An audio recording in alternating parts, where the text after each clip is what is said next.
பணி நிரந்தரம், காலமுறை ஊதியம், ஓய்வூதியம் வழங்க வேண்டும் என்பது உள்ளிட்ட பல்வேறு கோரிக்கைகளை வலியுறுத்தி தமிழகம் முழுவதும் டாஸ்மாக் பணியாளர்கள் போராட்டத்தில் ஈடுபட்டனர். திருநெல்வேலி மாவட்டத்தில் தமிழ்நாடு டாஸ்மாக் விற்பனையாளர் நலசங்கத்தினர் முன்னேற்பள்ளம் டாஸ்மாக் மாவட்ட மேலாளர் அலுவலகம் முன்பு குடும்பத்தினருடன் திரண்டு போராட்டத்தில் ஈடுபட்டனர். தொடர்ந்து அவர்கள் குடும்பத்தோடு மேலாளர் அலுவலகத்தில் குடியேறும் போராட்டம் நடத்த முயன்றனர். அவர்களை தடுத்து நிறுத்தி பேச்சுவார்த்தை நடத்தினர். தொடர்ந்து டாஸ்மாக் அலுவலகத்தில் குடியேற முயன்ற சுமார் 200 பேரை கைது செய்தனர். தருமபுரி மாவட்டத்தில் டாஸ்மாக் குடோன் அலுவலகம் முன்பு டாஸ்மாக் ஊழியர்கள் திரண்டனர்.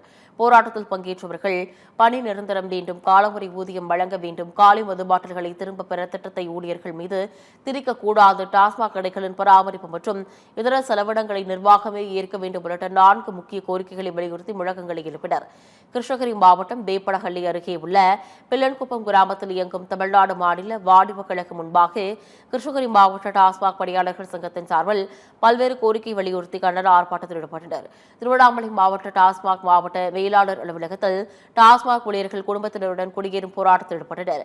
டாஸ்மாக் பணியாளர்களை பணி நிரந்தரம் செய்து அரசு ஊழியர்கள் இடையான ஊதியம் வழங்க வேண்டும் என்பது உள்ளிட்ட கோரிக்கைகளை வலியுறுத்தி அவர்கள் கோஷங்களை எழுப்பினர்.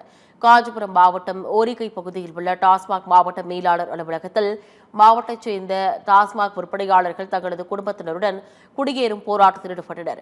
அப்போது கோரிக்கைகளை உடனடியாக நிறைவேற்ற வலியுறுத்தி முழக்கங்களை எழுப்பினர். சேலம் சந்தியூர் பகுதியில் உள்ள மதுபான கிடங்கை முற்றுகையிட்டு போராட்டத்தில் ஈடுபட்ட டாஸ்மாக் ஊழியர்கள் பணி நிரந்தரம், முறையான ஊதியம் உயர்வு, அரசு ஊழியர்களுக்கு இணையான பணி பாதுகாப்பு மற்றும் ஓய்வூதிய பலன்கள் வழங்க வேண்டும் என்று வலியுறுத்தினர்.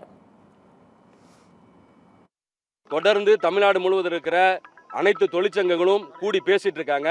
காலவரையற்ற வேலை நிறுத்த போராட்டத்தை அறிவிக்கிறதா நாங்கள் பேசிட்டு இருக்கிறோம். ஏன்னா எங்களுக்கான நோக்கம் அரசை நெருக்கடிக்கு உள்ளாக்குவதல்ல. நீங்க மக்கள் பணியிலிருந்து ₹1 கூட எடுக்க மாட்டேன், தூய்மையான அரசு, மக்களுக்கான அரசு, தொழிலாளர்களுக்கான அரசு அப்படின்னு சொன்னதுனால, பெண்கள் பாதுகாப்புக்கான அரசுனால நாங்க எங்க கோரிக்கை வைக்கிறோம்.